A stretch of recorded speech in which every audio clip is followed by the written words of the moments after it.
Meet Rita, a highly customized 1958 Packard built by Oz Kustoms of California.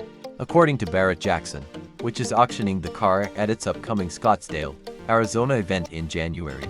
It was co-designed and owned by John D'Agostino of Celebrity Customs, a well-known soul in the old-school custom car world with his chopped, channeled, and section creations. Based on what we see, this old Packard has a little bit of everything and then some.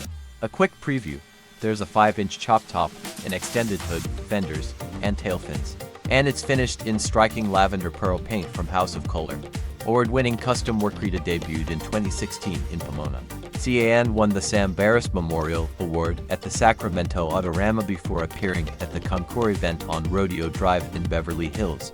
It won further awards, then was shown overseas in Sweden and Norway, where there's a surprisingly healthy scene for old-school custom cars. Under the hood is a stock 289 cubic inch, 4.7-liter in new money engine that looks like it was exquisitely detailed and chromed, as well as the French Packard taillights. Calling it chopped, channeled, and sectioned is understating how much design and bodywork has gone into the car. The suicide doors were extended 8 inches, the windshield moved back 6 inches, and the cockpit area has been completely reshaped. Then, like a high-end classic custom should, Rita runs on an air suspension setup. However, the wheels are an aftermarket.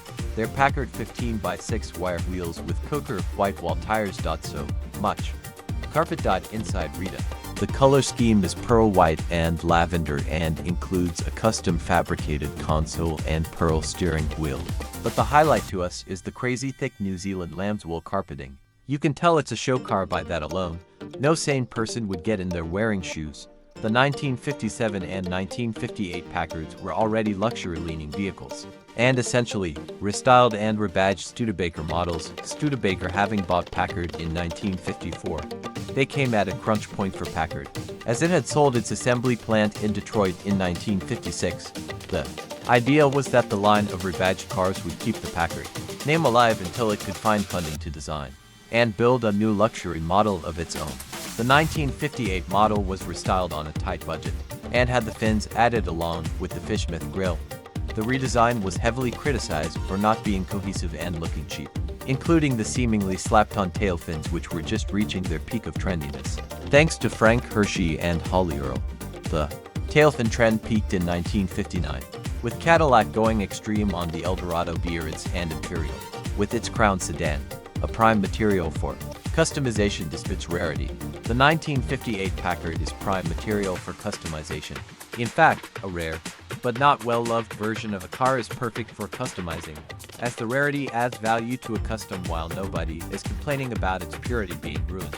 Only 2,034 1958 Packard models were built with coupe, 4-door, and station wagon bodies. Just 588 Packard Hawk variations were built, which were a variation on the 2-door Studebaker Golden Hawk. After the 1958 Packard, Studebaker Packard only produced show cars under the Packard name. The name was finally dropped in 1964 and is part of a decade-long list of dead car brands.